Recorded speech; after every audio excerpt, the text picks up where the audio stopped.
नमस्कार दोस्तों, मैं हूं राज शर्मा और आप देख रहे हैं हाईवे नाइट। तो चलें दोस्तों, आज की कहानी की सफ़र पर। दोस्तों, आज की कहानी जो हमें भेजे हैं उनका नाम है संजय। और संजय उत्तर प्रदेश के रहने वाले हैं। साल 2010। ये जो कहानी संजय भेजे हैं ना, इनका चचेरे भाई का है जिसका नाम है अनिल। और अनिल की उम्र लगभग 23 साल का, जितना संजय का था। दोनों हम उम्र थे। संजय और अनिल अब एक तरह से दोस्त थे। अब बहुत ही अच्छी बनती थी। तो संजय बताते हैं कि वो घटना जो अनिल के साथ में घटी थी, वो घटना इतना ही भयानक था कि हम पूरा परिवार हिल चुके थे। तो क्या घटा था अनिल के साथ में, आइए हम विस्तार से जानने की कोशिश करते हैं अनिल की ही पॉइंट ऑफ व्यू से। दोस्तों, मेरा नाम अनिल है। मैं लगभग 23 साल का हो चुका था। अब मैं कहूँ ना, मैं किसी चीज़ से डरता नहीं था। ना तो मैं भूत प्रेत को मानता था और मैं किसी इंसान से, किसी लड़के से डरता नहीं था। ताकतवर शरीर था। अब मैं एक तरह से कहूँ ना कि बस मैं खाना खाना और इधर उधर घूमना अपने यार दोस्तों के साथ में। आज ज़्यादातर मेरी जो टाइम था ना, संजय के साथ बीतता था। हम दोनों बहुत ही गाढ़े दोस्त की तरह थे। हाँ, घर एक ही था, लेकिन खाना सबका अलग अलग बनता था। आज जो हमारे खेत वगैरह था, सब कुछ इकट्ठे थे। आम का बगीचा था, वो भी सब इकट्ठा था। वो खेत और आम का बगीचा का कोई बंटवारा नहीं हुआ। बस हमारे घर के चूल्हे चौके अलग हो गए थे, लेकिन थे ही हम पूरा इकट्ठे, एक परिवार की तरह। आम का सीजन आ चुका था और आम भी अच्छा इस बार में आया हुआ था। लेकिन हमारे परिवार के जो भी लड़के थे ना, दिन के टाइम में तो कभी कभी झांक लेते थे बगीचे की तरफ में, लेकिन उनका ध्यान बगीचे की तरफ होता ही नहीं था। अब आम बड़े बड़े हो चुके थे, रखवाली करना जरूरी था। अब मैं तो कहूँ ना कि संजय से बोलता था कि संजय चलो रात के टाइम हम लोग रखवाली करें, नहीं तो अब पड़ोसी गांव वाले तोड़ के ले जाएंगे। लेकिन संजय कहता था कि नहीं भाई, हमें तो इन चीज़ों में इंटरेस्ट है ही नहीं, मैं तो बिल्कुल नहीं जाऊंगा। आखिरकार मुझे अपना आम का ख्याल करना था। अब वैसे तो सब परिवार का था, लेकिन कोई भी कदर नहीं करता था। चलो चोरी हो जाने दो, कोई परवाह नहीं। लेकिन मुझे परवाह था। मुझे अपनी आम का अब एक तरह से कदर करता था। अब मैं तो एक ठान लिया था कि मैं जाऊंगा आम के बगीचे में और अपनी पेड़ का रखवाली करूंगा। क्या मजाल कोई आम छू दे। अब कोई मेरे साथ तो जाता नहीं था।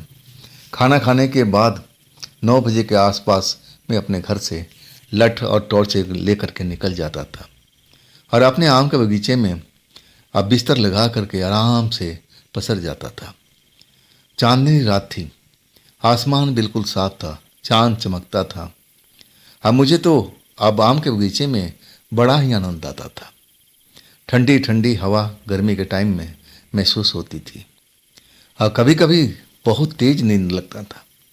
मैं सो भी जाता था, लेकिन जरा भी खटका होता था ना तो मेरी आँख खुल जाती थी। मुझे लगता था कि पड़ोसी गांव वाले आ गए हैं आम चुराने के लिए। मुझे अब तैयार हो जाना चाहिए लठ लेकर के। लेकिन वो खटका कोई और चीज़ का होता था। कोई भी इंसान हमें बगीचे में दिखता ही नहीं था। आखिरकार मैं अपने बिस्तर पर आकर के सो जाता था। इस तरह करते करते 3 रात मैं आराम से अकेले अब आम के बगीचे में रुका हुआ था। और तब तक मेरे साथ में ऐसा कुछ बात नहीं बनी थी। आखिरकार 3 दिन के बाद पूर्णमासी आ चुकी थी। अब तो आसमान में बहुत ही बड़ा चांद दिखाई दे रहा था। अब मुझे चांद का रोशनी बहुत पसंद होती थी। मुझे चांद देखना भी अच्छा लगता था।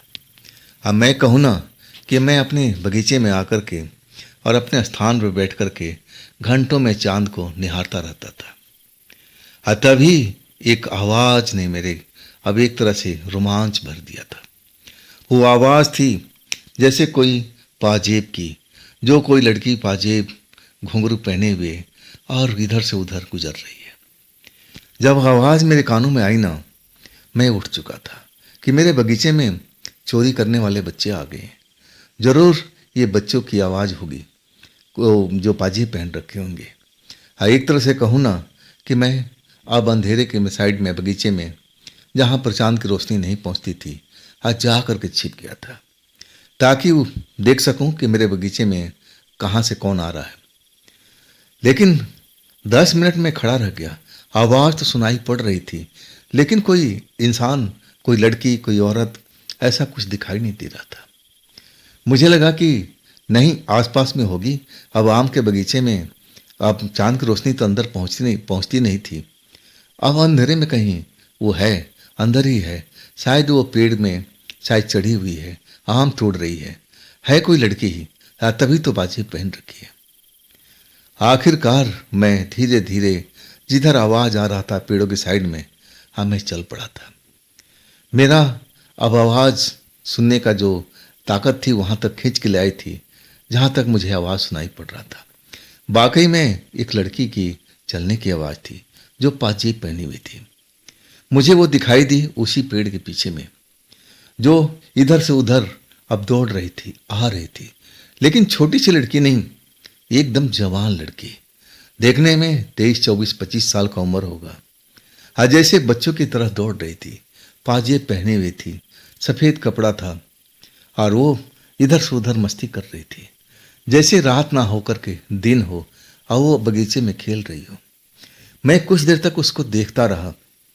जब मैं पहचानने की कोशिश करने लगा कि ये कौन सी गांव की लड़की है, हमारे गांव की तो लग नहीं रही है, लेकिन ये रात के टाइम में इस जगह पर सुनसान बगीचे में क्यों आई है, ये कर क्या रही है, ये कोई आम तो नहीं चुरा रही है, बस इधर से उधर घूम रही है। मेरी जिज्ञासा बढ़ चुका था। अब मेरे पास में टॉर्च थी, लेकिन मैं टॉर्च का उपयोग उस टाइम नहीं कर रहा था। अचानक उसके मैं सामने जाके खड़ा हो गया। जैसे ही लड़की मुझे सामने खड़ी होकर के एकदम घबरा गई थी, 2 कदम पीछे हट गई। कौन हो तुम, कौन हो तुम, मेरा रास्ता कैसे रोक दिया? मैंने बोला, तुम पहले ये बताओ कि तुम मेरे बगीचे में रात के टाइम ये कौन सा खेल खेल रही हो? कभी इधर भागती हो, कभी उधर भागती हो, और तुम तो हमारे गांव का हो भी नहीं, तो किस गांव की हो और यहाँ पर क्या करने आई हो? मैं उससे कई सवाल पूछ बैठा था। वो लड़की बड़ी बड़ी आंखों से मुझे घूर रही थी। कहने लगी, मेरे रास्ते से हट जाओ, तुम चले जाओ यहाँ से, मुझे तंग मत करो, मुझे अकेले में रहने दो, तुम जाओ यहाँ से। मैं कहने लगा, देखो ये ज़मीन जिस पर तुम खड़ी हो ना, ये मेरी परिवार की है, ये आम का बगीचा मेरा है, यहाँ पर रहने का अधिकार मेरा है, तुम्हारा नहीं। तुम किस गांव की हो? इस जगह पर तुम क्या कर रही हो इतनी रात को, जब अपने अपने घरों में लोग सो रहे हैं? तुम यहाँ पर कौन सी खेल खेल रही हो? तुम अपना पहले परिचय दो, तब मैं तुमसे अभी तरह से बात करूँगा बाद में, पहले तो अपना परिचय दो। लड़की मुझे धमका रही थी कि मेरे रास्ते मत आओ, तुम जाओ, मेरा रास्ता छोड़ दो, मुझे जो काम करना है मैं कर रही हूँ, तुम मेरे रास्ते में खड़े नहीं हो सकते। लेकिन मैं उससे बार बार कह रहा था कि देखो, रास्ता तो मैं दे दूंगा, तुम्हें खेलने भी दूंगा, लेकिन पहले तुम ये बताओ तुम कौन से गांव की हो, किसके घर की हो? अब आसपास के जितने गांव थे छोटे बड़े, अब थोड़ा बहुत सबको मैं जानता था, लेकिन लड़की मुझे पहचान में नहीं आ रही थी। आखिर कौन है, यहाँ पर क्या कर रही है? मैं एक तरह से उस लड़की को घेर रखा था। लड़की वहाँ से जाने की कोशिश करती थी तो मैं उसके सामने आके खड़ा हो जाता था। जिधर मुड़ती उधर मैं आके खड़ा हो जाता कि नहीं, ऐसे नहीं, ऐसे तो मैं जाने नहीं दूंगा, पहले अपना पूरा परिचय दो, तुम किसके परिवार की हो, कौन सी घर की हो, और यहाँ पर अपने परिवार में ना होकर के तुम इस बगीचे में कोई खेल खेल रही हो, क्या ये सही है? पहले अपना परिचय बताओ। लेकिन लड़की भी गुस्सा हो रही थी और कहने लगी, देखो अब हद हो रही है, तुम मेरा रास्ता रोको मत, नहीं तो तुम बाद में पछताओगे। मैं भी जवान था, डरपोक तो था नहीं, मैं लड़की से कहाँ हारने वाला था, मैं तो लड़के से हारता तक नहीं था, तो इस लड़की की इतनी मिसाल अब क्या दूं? अब देखने में लड़की और ऊपर से मुझे धमकी दे रही थी, तो मुझे तैस आ गया था।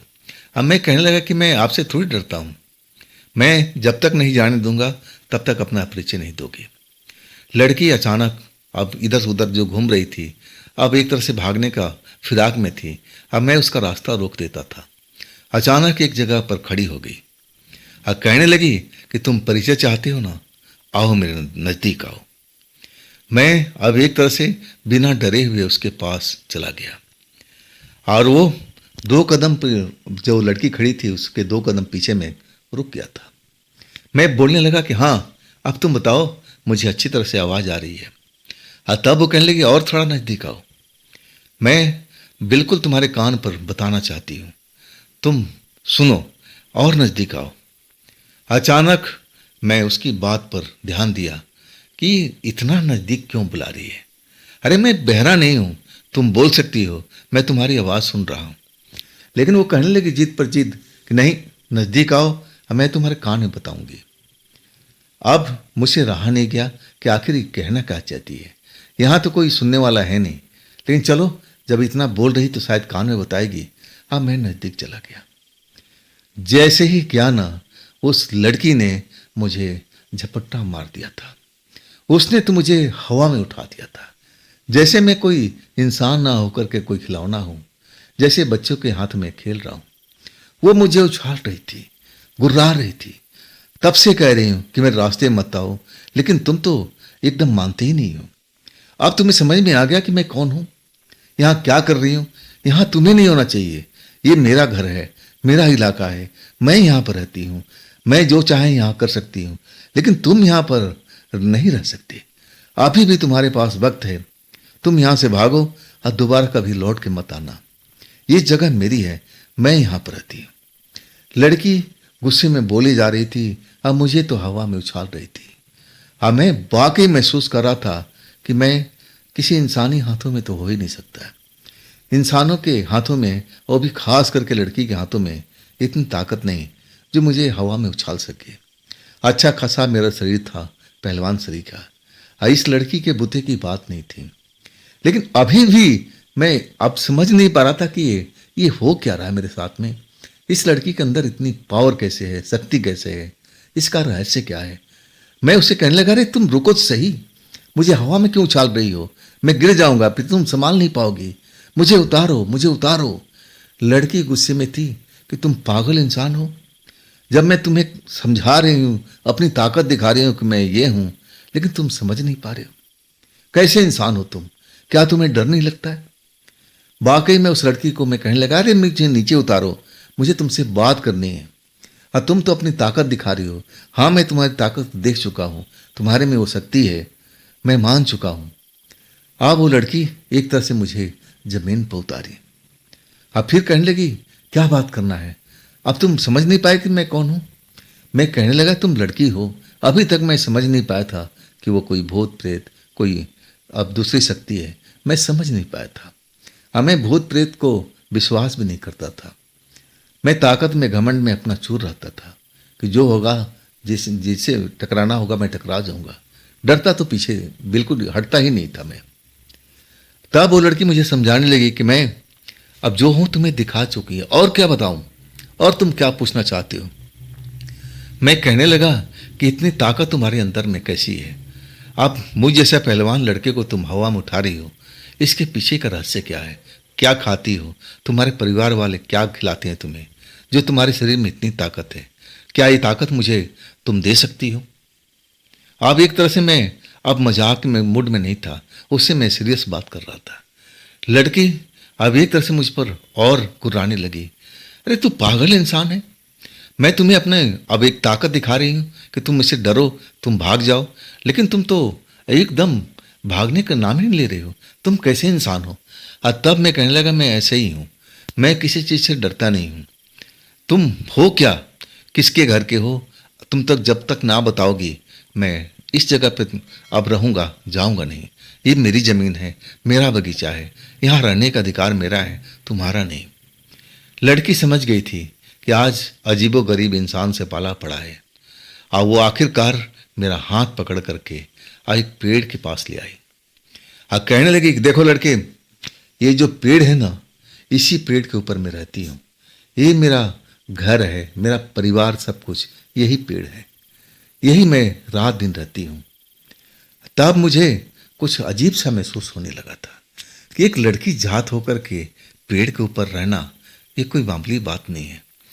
तब वो लड़की कहने लगी, तुम बहुत अब एक तरह से बेफिक्र इंसान हो, तुम्हें डर नहीं लगता। मैंने बोला कि ना, मुझे डर नहीं लगता है। तब कहने लगी कि मैं अपना असली रूप दिखाऊंगी ना तो तुम देख नहीं पाओगे। मैं कहने लगा कि मैं डरता नहीं हूं, जो भी तुम्हारा असली रूप है मुझे दिखाओ, मुझे देखना भी है। मैं भी एक तरह से तैश में था। और लड़की मना करने लगी कि देखो, तुम चले जाओ, तुम भोले भाले इंसान हो। अब मैं तुम्हें काफ़ी देर से समझाने की कोशिश कर रही हूँ, अपनी शक्ति भी दिखा चुकी हूँ, अपनी पावर अब इस्तेमाल भी कर चुकी हूँ, लेकिन तुम ना जाने किस मिट्टी के बने हुए, अभी भी तुम्हें समझ में आना चाहिए कि मैं कौन हूँ। आखिरकार मैं अपनी जिद पर अड़ा रहा कि ना, तुम अपनी जो असली रूप है, तो जो तुम बता रही हो, मुझे दिखा दो। तब मुझे यकीन होगा, तब मैं यहाँ चला जाऊँगा। आखिरकार वो लड़की एकदम अपनी असली रूप में आ चुकी थी। जब मैंने उसकी असली रूप देखा ना, तो मैं दहल चुका था। वाकई में इतना भयानक चेहरा मैंने कभी देखा नहीं था।